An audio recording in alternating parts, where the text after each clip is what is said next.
시청자 여러분, JTBC 뉴스룸을 시작하겠습니다. 추석 연휴 마지막 날인 오늘도 전국이 펄펄 끓었습니다. 경남 양산은 37도를 넘어섰고 강원도 대관령마저 30도 가까이 올랐습니다. 그러다 보니 추석 연휴 워터파크가 한여름 휴가철처럼 붐볐는데 이례적인 추석 폭염부터 정진명 기자가 보도합니다. 밀려오는 인공파도에 사람들이 몸을 맡깁니다. 어린아이들은 얕은 물가를 뛰어다니며 즐거운 한때를 보냅니다. 추석 치고는 너무 덥죠? 8월 달만큼 날씨가 굉장히 덥고요. 날씨 더운 만큼 더 즐겁게 노는 것 같아요. 워터슬라이드에 길게 늘어선 줄은 한여름 휴가철 같은 모습입니다. 따가운 햇볕을 막을 긴팔옷과 선크림은 필수입니다. 오늘 하루 이곳 워터파크에는 3,000명 넘는 사람이 몰렸습니다. 추석인데 지금 너무 더워가지고 다 같이 이제 아기들 더위도 식힐 겸 놀러 왔습니다. 아이들은 바닥에서 올라오는 시원한 물줄기를 맞으며 즐거워합니다. 9월이면 원래 안 하는데 담양의 물분수대가 지금 이렇게 날씨가 너무 더워서 할 거라고 추측하고. 어른들은 나무 그늘 아래 누워 더위를 식힙니다. 9월이 절반 넘게 지났지만 오늘 전국 대부분 지역에 폭염경보나 주의보가 내려졌습니다. 경남 양산은 37도를 넘어섰고 가장 시원하다는 강원도 대관령도 30도 가까이 올랐습니다. 우리가 한 60평생 정도 좀 살았는데 추석맞이 부근에 이렇게 더위가 오래 가는 건 처음 같습니다. 더워도 너무 더운 날씨에 나들이객들은 실내로 몰려들었습니다. 보름달 모양의 종이 편지에 한자 한자 소원을 적었습니다. 밖에 날씨도 덥고 해서 실내로 오게 됐는데 다양한 프로그램도 있고 닷새간 이어진 이번 연휴, 시민들은 마치 여름 휴가 같은 추석 연휴를 보냈습니다. JTBC 정진명입니다. 서울도 사상 처음으로 한가위 열대야가 나타난 데 이어 역대 가장 늦은 폭염 경보까지 내려졌습니다. 바로 경복궁으로 가보죠. 자, 김지훈 기자. 오늘도 참 많이 더웠는데 연휴 마지막 날이라 그런지 경복궁에 나온 시민들이 많이 보이네요. 네, 제 뒤로 경복궁 야간 개장을 기다리고 있는 시민들이 줄을 서 있습니다. 이제 막 해가 져서 조금 덥긴 하지만 그래도 즐겁게 추억을 쌓고 있는 모습입니다. 추석 연휴를 맞아서 4대 궁과 종묘가 무료 개방됐고 또 밤에도 행사가 계속되면서 궁은 하루 종일 북적였습니다. 직접 시민들의 목소리 들어봤습니다. 추석 맞이 겸해서 한복 입고 예쁜 사진도 찍고 추억 만들고 싶어서 오게 됐습니다. 옛날 조선시대로 돌아간 기분도 느낄 수 있고 좀 되게 새로운 이색적인 경험인 것 같아요. 네, 그런데 오늘 서울도 폭염 경보까지 내려질 정도로 정말 덥지 않았습니까? 네, 한낮 최고 체감온도가 35도에 육박할 정도로 더웠습니다. 게다가 습도도 높아서 말 그대로 푹푹 찌는 한여름 날씨였습니다. 서울 전 지역에는 폭염경보가 내려질 정도였습니다. 지난 10일에 이어서 역대 두 번째 9월 폭염경보기도 합니다. 시민들을 만나봤는데요. 그래도 9월엔 시원해지겠지 이렇게 생각해서 그런지 생각보다 더 덥다, 여름보다 덥다 이런 반응이었습니다. 들어보시죠. 청계천에 더위를 피해서 왔는데 너무 더워서 고궁까지는 못 갈 것 같아요. 지금 땀이 너무 많이 났어요. 한 8월 말쯤에 보통 이 날씨였던 것 같은데. 네, 어제 처음으로 한가위 열대야를 기록하기도 했는데 오늘도 열대야가 계속된다고요? 맞습니다. 어젯밤에도 열대야였는데 역대 가장 늦은 기록이었습니다. 그런데 오늘 밤도 열대야가 예상되면서 이 기록이 다시 한번 갈아치워질 것으로 보입니다. 서울뿐만 아니라 전국 대부분 지역에 열대야가 계속될 것 같다고 기상청은 전망했습니다. 지금까지 경복궁에서 JTBC 김지윤입니다. 내일도 오늘만큼 덥다고 합니다. 그래도 좋은 소식은 내일 하루만 더 버티면 금요일부터는 이례적인 가을 폭염이 한풀 꺾인다는 건데 조보경 기자가 자세히 전해드립니다. 목요일인 내일도 가을 폭염은 이어지겠습니다. 서울과 부산의 낮 최고 기온은 33도, 대구와 광주는 34도로 예상됩니다. 다만 모레인 금요일부터는 전국 대부분 지역에 비가 내리면서 더위가 다소 누그러지겠습니다.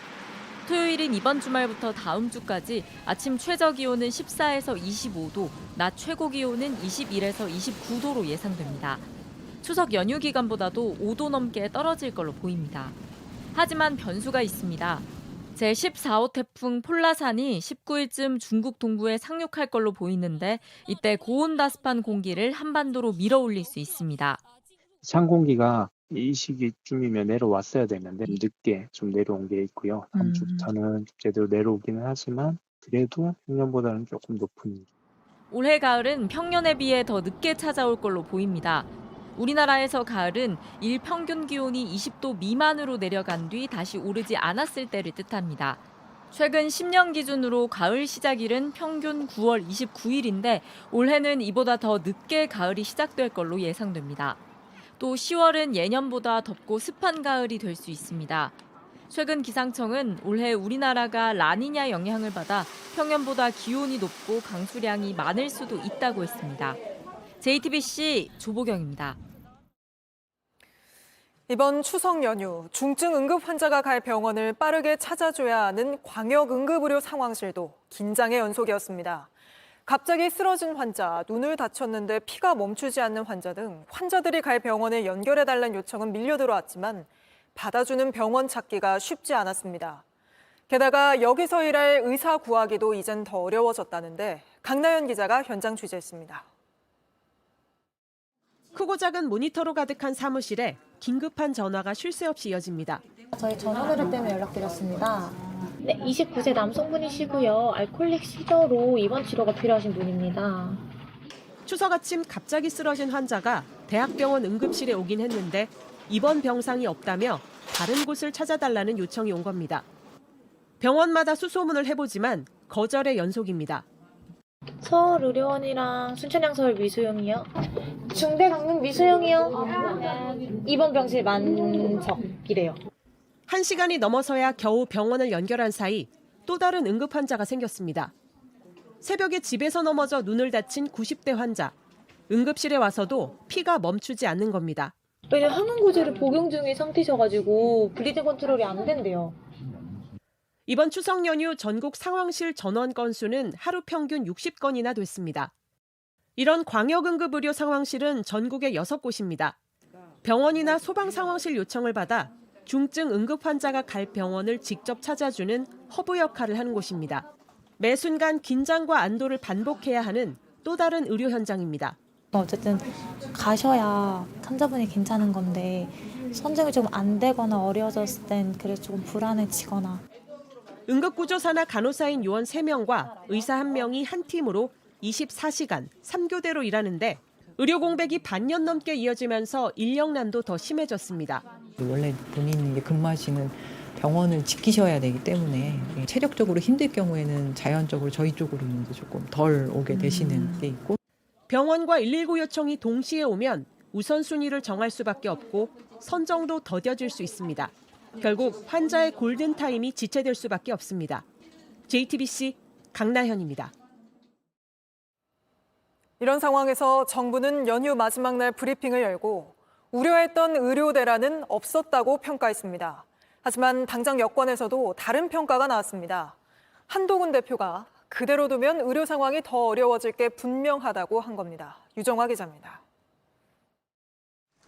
연휴 마지막 날 브리핑에 나선 조규홍 보건복지부 장관은 우려했던 불상사나 큰 혼란은 없었다고 평가했습니다. 오히려 문을 연 병원이 늘었고 중증 환자 중심의 응급의료 체계가 작동했다고 했습니다. 다른 명절 연휴와 비교해서 문 연 의료기관은 증가하였고 응급실 내원 환자는 경증 환자 중심으로 감소하였습니다. 연휴 기간 응급의료 체계가 중증 환자 중심으로 작동한 것으로 대통령실도 최선을 다해 대비했다며 비슷한 상황 인식을 드러냈습니다. 그러면서 의료계가 경지를 요구한 3인방에 대해선 불가 방침을 확인했습니다. 대통령실 관계자는 JTBC에 경질과 관련해 입장의 변화는 없다고 말했습니다. 의료계는 조규홍 장관과 박민수 2차관, 장상윤 대통령실 사회수석에 대해 경질을 요구한 것으로 알려졌습니다. 반면 국민의힘 한동훈 대표는 정부를 향해 더 유연한 입장을 요청했습니다. 한 대표는 페이스북에 현 의료 상황은 더 어려워질 것이고 국민의 건강과 생명이 더 위험해질 것이라면서 우리는 불편하고 불안하다. 일단 여야 의정 대화를 시작하라는 것이 국민의 마음이라고 했습니다. 여야 의정 협의체에 동참하라고 정부와 의료계를 동시에 압박한 걸로 풀이됩니다. 한 대표는 추석 연휴 동안 의료계 인사들과 접촉했다고 밝혔습니다. JTBC 류정화입니다. 민주당이 연휴 마지막 날 기자간담회를 열고 추석 민심을 들어보니 김건희 여사에 대한 국민의 분노가 임계점을 넘었다고 맹공격했습니다. 그러자 국민의힘 역시 김 여사에 대한 비방이 도를 넘어 인신공격 수준이라고 맞받았습니다.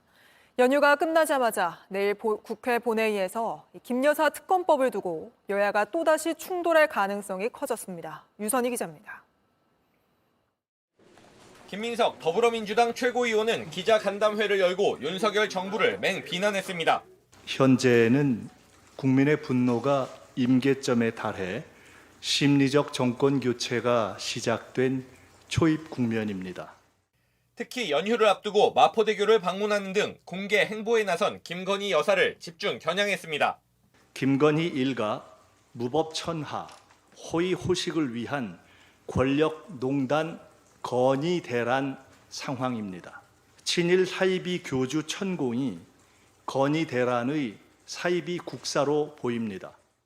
민주당은 내일 국회 본회의를 열고 김건희 특검법을 최우선순위로 상정하겠다는 방침입니다. 도이치모터스 주가 조작 의혹과 명품 가방 수수 의혹, 임성근 전 해병대 1사단장 구명로비 의혹 등 8가지 의혹을 한꺼번에 따지겠다는 겁니다. 국민의힘은 민주당이 김 여사에게 집착하는 건 이재명 대표의 사법 리스크를 방어하기 위한 거라고 주장했습니다. 특히 김건희 여사에 대한 비방은 도를 넘어 인신공격 수준으로 치닫고 있습니다. 또 여야 합의가 되지 않은 본회의는 받아들일 수 없다고 밝혔습니다. 내일 본회의가 강행이 된다면 우원식 국회의장께서 여야의 합의 정신을 존중하지 않는 것이다 이렇게 해석될 수밖에 없습니다. 민주당의 단독 특검법 처리를 막기 위해 필리버스터를 예고하고 있어 추석 연휴 이후에도 대치 전국은 이어질 전망입니다. JTBC 유선희입니다. 이런 가운데 도이치모터스 주가 조작 사건 2심에서 유죄를 받은 공범 일부가 상고하면서 사건이 대법원까지 가게 됐습니다. 김건희 여사와 관련해 주목을 받았던 전주 손모 씨 역시 상고를 시사한 바 있습니다. 조혜연 기자입니다. 증권사 직원 김모 씨는 기관 투자 유치 등 시세 조종을 도운 혐의를 받습니다. 1심은 무죄였지만 방조죄가 더해진 2심에선 징역 1년에 집행유예 2년을 선고받았습니다. 김 씨는 선고 다음 날인 지난 13일 상고장을 냈습니다. 고객 계좌를 동원한 증권사 직원 A 씨도 1, 2심에서 유죄를 받고 상고했습니다. 이로써 도이치 주가 조작 사건은 대법원의 판단까지 받게 됐습니다. 하지만 주가 조작 주범 등 다른 피고인들은 아직 상고하지 않았습니다. 김건희 여사의 역할과 관련해 주목을 받은 전주 손모 씨도 마찬가지입니다. 1심은 무죄였지만 2심은 방조죄로 징역 6개월에 집행유예 1년을 선고했습니다. 손 씨는 선고 뒤 방조 혐의를 인정하지 않는다며 상고를 시사했습니다. JTBC 조혜연입니다. 문재인 전 대통령의 전 사위 특혜 채용 의혹을 수사하고 있는 검찰이 딸 다혜 씨의 이사 일정이 담긴 기록을 확보한 걸로 파악됐습니다. 검찰은 당시 청와대 행정관이 다혜 씨를 대신해서 공유 숙박 사업을 하고 돈 관리를 맡았다고 의심하고 있는데 문 전 대통령 측은 전혀 관련 없다며 먼지털이식 수사라고 반박했습니다. 박병현 기자입니다. 문재인 전 대통령의 딸 다혜 씨는 2019년 5월 서울 양평동의 다가구 주택 한 채를 샀습니다. 전 남편 서모 씨가 타이 이스타젯에 취업해 함께 태국에 머물 때입니다. 두 사람이 이혼하기 전이기도 합니다. 2020년엔 다혜 씨만 한국으로 들어와 문 전 대통령 퇴임 전까지 청와대에 산 걸로 알려져 있습니다. 다혜 씨는 2021년 초 집을 팔았고 1억 4천만 원의 차익을 얻었습니다. 이 사이 직접 집에 살지 않았고 공유 숙박 사업을 했습니다. 그런데 검찰이 당시 청와대 행정관이 다혜 씨를 대신해 공유 숙박 사업을 하고 수익도 직접 관리한 정황을 잡았습니다. 이와 관련해 올해 초 압수수색에서 다혜 씨의 이사 일정이 담긴 기록도 확보했습니다. 검찰은 2016년 2월 서 씨의 개인업체 입사부터 딸 다혜 씨의 청와대 거주와 공유 숙박 사업까지 경제적 이득이 어느 정도인지 따져보고 있습니다. 하지만 2021년 이혼한 다혜 씨의 금전거래 정황 등이 문 전 대통령에 대한 뇌물 혐의 적용의 근거로 쓰일 수 있을지는 미지수입니다. 검찰 수사에 대해 문재인 정부 청와대 국정상황실장을 지낸 윤건영 의원은 이혼 이후의 일인데 문재인 전 대통령 전 사위와 무슨 관련이 있느냐며 특정한 자연인의 과거를 먼지 나올 때까지 한번 털어보자는 것하고 무엇이 다르냐고 말했습니다. 그러면서 공유 숙박 사업과 청와대 직원과는 관련이 없다고 했습니다. 검찰은 추석 연휴가 끝나는 대로 다혜 씨 소환 일정을 본격적으로 검토할 예정입니다. JTBC 박병현입니다. 7,200원인 이 빅맥 세트, 배달앱으로 시키면 8,500원입니다. 이런 식으로 요즘 배달시키면 음식값 더 비싸게 받는 식당이 늘고 있습니다. 무료 배달인 줄 알고 시켜 먹은 소비자 입장에선 숨은 가격인 셈이라 논란인데 이상화 기자가 취재했습니다. 맥도날드 대표 메뉴인 빅맥 세트, 같은 상품을 매장과 배달앱으로 각각 시켜봤습니다. 구성은 똑같은데요. 매장에서 산 빅맥 세트는 7,200원, 배달앱으로 시키니 8,500원으로 1,300원이 차이가 납니다. 최근 배달앱들이 무료 배달 정책을 쓰면서 소비자 대신 부담을 안게 된 프랜차이즈들이 이중 가격제를 도입한 겁니다. 만약 여러 개를 시킬 경우엔 소비자 역시 과거 3,000원 안팎이던 배달비보다 더 큰 금액을 부담해야 합니다. 다른 프랜차이즈도 마찬가지입니다. 버거킹 와퍼 세트는 배달앱과 매장 가격이 1,400원 차이 납니다. KFC나 파파이스, 또 배달이 많은 커피 전문점들도 비슷한 제도를 도입했습니다. 그런 가게들이 엄청 많더라고요. 그래서 약간 다 너무 상술 같고 음식에다가 배달비를 사실 붙이는 거잖아요. 그래서 그런 건 좀 아니지 않나 생각이. 업체들은 특히 배달앱의 무료 배달 정책 이후 늘어난 수수료를 감당하려면 어쩔 수 없다는 입장입니다. 최근엔 본사가 아닌 가맹점주들이 배달 메뉴는 더 비싸게 받을 수 있게 해달라고 요구하는 사례도 늘고 있습니다. 이 배달비에 대한 부분은 전반적으로 좀 투명성을 조금 강화해서 이 배달비의 그 구성이 어떻게 돼 있고 그 지불하는 주체가 누구인지를 좀 명확하게 하는 부분들이. 매장과 배달 가격이 차이 나는 경우엔 소비자가 알아보기 쉽게 표기하도록 제도 정비가 필요하다는 목소리도 나옵니다. JTBC 이상화입니다. 요즘 인공지능, AI 기술을 활용한 CCTV를 도입하는 지자체가 늘고 있습니다. 이렇게 길가에 사람이 쓰러져 있다거나 불꽃이 보인다거나 했을 때 AI가 바로 알려줄 수 있어 도움이 되지만 동시에 사생활 침해 등의 문제도 제기되는데 정혜성 기자가 보도합니다. 집안 곳곳 불이 옮겨 붙은 지점을 CCTV가 파악해 빨간 알림을 띄웁니다. 연기가 흘러가는 방향도 실시간으로 포착합니다. 수많은 데이터를 학습한 뒤 불꽃과 연기를 자동 인식해 경고하는 AI CCTV 작동 장면입니다. 공사 현장에선 사고 발생 여부를 감지하는 데 사용되기도 합니다. 한정된 인력으로 관제를 하다 보니 실제로 시민들이 쓰러지거나 지역에 화재가 발생했을 때 즉각적인 파악과 대처가 어렵다는 게 있어서 AI를 활용해서 즉각 파악해서 이것을 알려주면은 2022년 이태원 참사 후 정부는 이런 AI CCTV 구축을 핵심 대책으로 내놨습니다.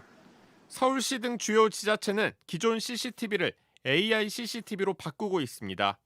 활용 범위도 재난 대응과 치매 노인 등 실종자 찾기로 점점 확대하고 있습니다. 다만 CCTV로 개인을 식별할 수 있는 만큼 사생활 침해 등 문제도 제기됩니다. 범죄를 막겠다는 명분으로 수억 대가 넘는 CCTV를 설치하는 중국의 천망 프로젝트. CCTV로 사람을 포착하면 인적 사항을 곧바로 알아낼 수 있어 사회 통제 수단으로 악용되고 있다는 우려가 큽니다.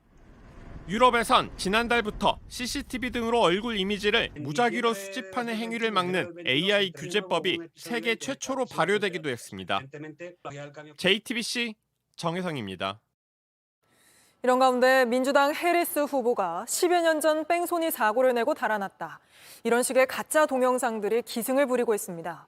마이크로소프트가 분석해봤더니 러시아 정부와 연계된 선전 조직들이 그 시작이었습니다. 이어서 김혜미 기자입니다. 10여 년 전 일어난 뺑소니 사고를 다룬 뉴스 리포트입니다. 사고로 전신마비가 되었다는 소녀는 가해자로 해리스 민주당 대통령 후보를 지목합니다. I remember I was laying on the side of the road watching the woman who hate me. And of course, back then, I didn't know that it's Kamala Harris. 샌프란시스코 현지 매체라는 이 방송국과 뉴스 모두 가짜였습니다. 이 영상은 소셜미디어 X에서만 700만 건의 조회수를 기록했고 다른 매체에도 넓게 퍼졌습니다. 마이크로소프트 위협 분석센터는 현지 시간 17일 러시아 정부와 연계된 선전 조직이 해리스 후보에 대한 공격을 강화하고 있다고 발표했습니다. 해리스 지지자들이 트럼프 후보를 지지하는 소녀를 폭행했다는 이 현장 영상도 해리스의 남편이 유명 제약업체와 특수 관계에 있다는 보도도 조작된 것이었습니다. 영상을 처음 유포한 계정들은 러시아의 작전에 따라 움직이고 있는 것으로 보인다고 마이크로소프트 측은 분석했습니다.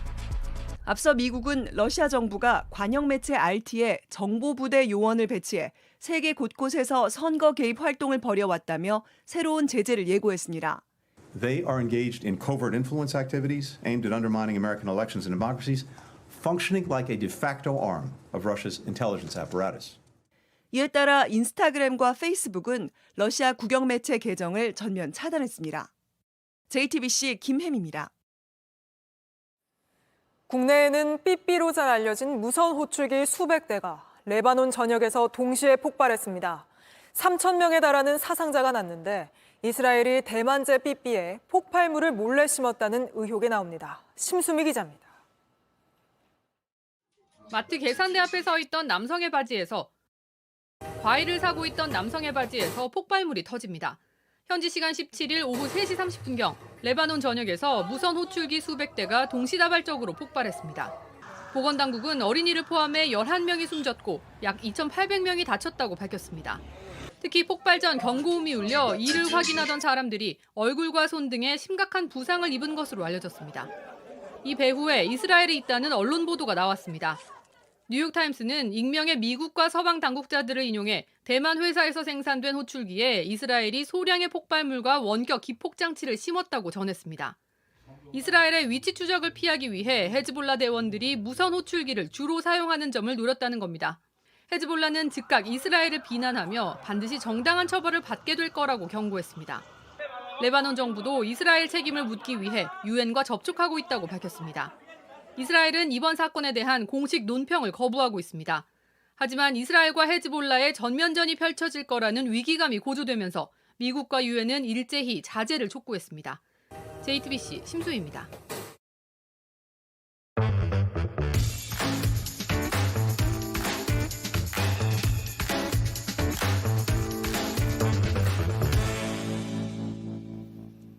네, 연휴 마지막 날에 돌아온 비하인드 뉴스입니다. 정치부 이성대 기자와 함께하겠습니다. 네, 마지막 날에 돌아왔군요. 그렇습니다. 바로 보겠습니다. 알겠습니다. 네, 첫 번째 이슈입니다. 전투식량 보급하라. 어제였습니다. 윤 대통령이 강원도 최전방 군부대를 방문해서 장병들을 격려했었죠. 자, 보시면 이 사진에 보면은 지금 대통령 오른쪽에 BTS의 RM도 눈에 띄지만 이 자리에서 윤 대통령이 장병들에게 전투식량과 통조림을 충분히 보급하라라고 지시한 것도 눈에 띕니다. 네. 자, 구체적으로 무슨 얘기냐? 어제 대통령실이 내온 서면 브리핑을 좀 보면요. 이 자리에서 대통령은 잘 먹어야 훈련도 잘하고 전투력도 생기는 법이니 특히 격오지에 있는 부대들에 대해서는 통조림이나 전투식량 등을 충분히 보급하라고 지시했다라고 밝혔습니다. 자, 전투식량을 강조하는 게 좀 이례적이다라는 반응이 나오고 있습니다. 보통은 군인들 식사 잘 먹여야 한다 이렇게 하지 않습니까?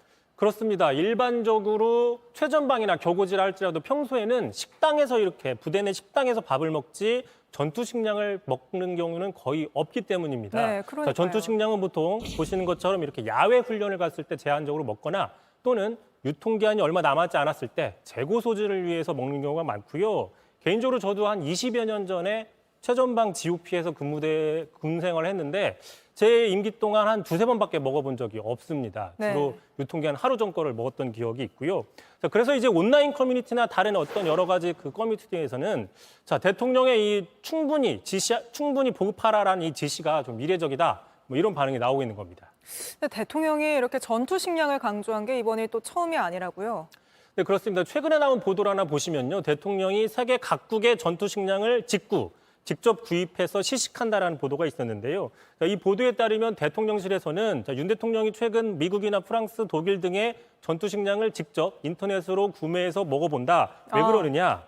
장병들을 잘 먹여야 된다는 평소 생각이 반영된 걸로 보인다라고 설명을 했다라는 것이죠. 다시 얘기해서 본인이 직접 먹어보고 비교해서 전투식량의 질을 개선점을 찾는다. 이렇게 분석을 해볼 수 있는 겁니다. 당연히 전투 식량의 질을 높이는 것도 당연히 그래야 하지만 평소 장병들 식사 질을 높이는 게 더 중요한 거 아닌가요? 그렇습니다. 장병들을 잘 먹이려면 평소에 잘 먹여야 된다. 너무나 당연한 것이죠. 자, 그런데 정작 내년 급식비를 좀 살펴봤습니다. 자, 2025년도 정부 예산안, 국방부 예산을 좀 보시면 급식 및 피복 항목에 보시면 올해보다 내년도 예산안 대략 1,000억 원 정도가 삭감이 됐습니다. 자, 국방부는 이에 대해서 병력 자원이 감소하기 때문에 입고 먹는 거에 대한 예산이 줄어들 수밖에 없다라고 설명을 했는데 그럼에도 불구하고 그 예산을 그대로 두고 그 식자재나 급식의 질을 높일 수 있는 거 아니냐 이런 아쉬움도 나오고 있고요. 실제로 또 예산이 줄어들면서 내년도에는 특식이 나오는 횟수가 줄어들었다 이런 설명도 있습니다. 네, 알겠습니다. 바로 다음 이슈 볼까요? 자, 두 번째 이슈 바로 보겠습니다. 자, 현수막에 적힌 번호 알고 보니 자, 지금 추석 마지막 날이죠. 정치인들은 보통 추석 연휴에 즐거운 한가위 되라는 이런 인사 현수막을 많이 거는데 자, 국민의힘 김재섭 의원 이렇게 걸었습니다. 우리 동네 응급진료기관이라면서 병원 번호들을 다 적어놨는데요. 추석 인사가 아니라 의료 대란을 걱정했기 때문이다라고 밝혔습니다. 자, 그러자 이제 같이 인터뷰를 했던 이준석 의원이 이에 대해서 지적을 했는데 직접 들어보시죠.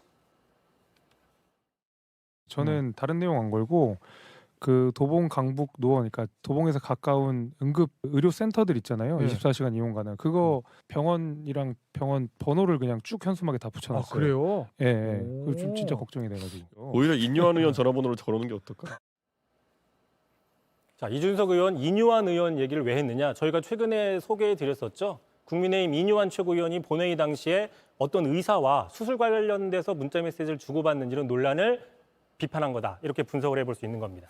네, 그러니까 야당에서는 의료 대란 이어지니까 연휴 기간에 아프지 말자 이런 현수막을 또 붙였다고요. 그렇습니다. 야당에서는 추석에 인사 대신 진짜로 번호들을 단다는 운동이 이렇고요. 실제로 보시는 것처럼 이현주, 정성호, 장경태, 정진욱, 허영 의원 등이 이렇게 자기 지역구 내에 의료병원에 대한 전화번호를 걸었습니다. 보시면 행복한 한가위 되세요라는 그 국민의힘 측과는 좀 비교가 된다라는 분석도 있는데 자기 지역구 내 주민들에게 정보를 알려주는과 동시에 이번 의료 대란 사태가 정부 여당에 있다. 이런 책임론을 돌리기 위한 게 아니냐. 이런 분석들도 나오고 있습니다. 네, 알겠습니다. 오늘은 여기까지 들어보겠습니다. 이성대 기자였습니다. 충무로의 상징이던 대한극장이 66년 만에 역사 속으로 사라집니다. 적자가 쌓이다 끝내 문을 닫게 된 건데 극장 앞엔 저마다의 추억이 있는 시민들의 아쉬운 발걸음이 이어졌습니다. 한민정 기자입니다. 여든이 넘은 한 시민은 1962년 이곳에서 개봉한 명작을 기억합니다. 벤허 이런 거 난 종교 영화를 많이 봐서 그러니까 새로웠죠. 소중한 추억이 담긴 곳이기도 합니다. 최초로 봤던 게 제 중학교 때 정도 같은데 백투더 퓨처라는 영화 데이트 코스였어요. 상영관이 엄청 컸던 기억이 나요. 하지만 이젠 더 이상 보기 어려워졌습니다. 충무로의 상징이었던 대한극장이 역사 속으로 사라집니다. 안에서는 철거 작업이 진행되고 있는데 이곳은 공연장으로 바뀔 예정입니다. 뭐랄까 추억이 사라진다? 그런 거. 그래서 그냥 일부러 왔어요. 옛날에 학창 시절 때도 와서 보고 막 이랬었는데 마지막이라는 말에 이제 좀 아쉽더라고요. 1958년 문을 연 대한극장은 충무로의 터줏대감이자 한국 영화의 상징이었습니다.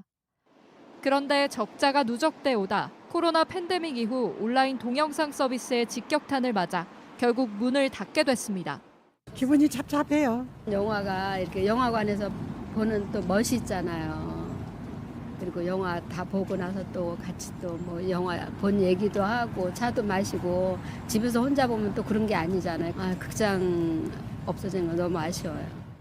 이미 단성사와 명보극장은 2008년, 서울극장은 2021년 차례로 문을 닫았습니다. 피카디리 극장은 2015년 CGV에 운영권을 넘겼습니다. 대한극장이 공연장으로 바뀐 뒤엔 영국과 미국에서 흥행한 유명 공연을 선보일 계획입니다. JTBC 한민정입니다. 기아의 정규 시즌 우승으로 이제 관심은 남은 가을 야구 티켓 4장을 누가 챙겨갈지에 쏠리고 있습니다. 특히 막차를 탈 5위 싸움도 치열한데 이 와중에 프로야구는 때 아닌 9월 폭염과도 싸우고 있습니다. 조소희 기자입니다. 배치기 알았습니까? 7경기를 남겨두고 정규 시즌 우승을 확정한 기아는 팬들과 함께한 세레머니로 추억 하나를 챙겼습니다. 이젠 한국 시리즈만 보고 있습니다. 더위도 잊은 채 쏟아낸 기아 팬들의 우승 함성. 그러나 9월의 야구는 이런 열기로만 채워지진 않습니다. 다른 한편에선 비명도 들려옵니다. 때 아닌 폭염 때문입니다. 너무 더워서 선수는 헛구역질을 하고 심판도 어지럼증을 호소하다 결국 중간에 교체되기까지 했습니다. 팬들은 빼곡한 관중석에서 더위를 피할 곳도 없습니다. 하루 전 부산 사직구장에선 43명의 팬들이 온열 질환을 호소했고 이 중 10대 팬 1명은 병원에 실려갔습니다. KBO는 통상 혹서기가 아닌 9월엔 공휴일 경기는 오후 2시에 치렀는데 이 규정이 지금 상황과 맞지 않다고 판단해 오늘 경기는 모두 경기 시간을 오후 5시로 바꿨습니다. 정규 시즌 막바지는 이런 무더위 속에서 하루하루 가을 야구를 향한 경쟁에 몰리고 있습니다. 2위 삼성이 그나마 느긋합니다. 오늘은 갈 길 바쁜 KT와 만났습니다. 3위 LG와 4위 두산은 한 경기 반차로 한 치 앞을 알 수 없습니다. 5위 다툼은 더 뜨겁습니다. KT가 선점한 5위 자리를 놓고 SSG와 롯데, 한화가 추격하고 있습니다. JTBC 조소희입니다.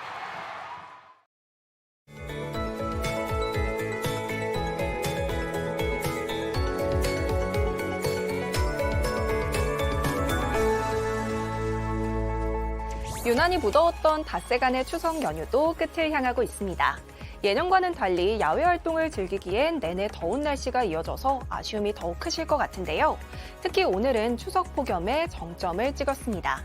오늘 오후에는 서울 전역에 또다시 폭염 경보가 발표됐습니다.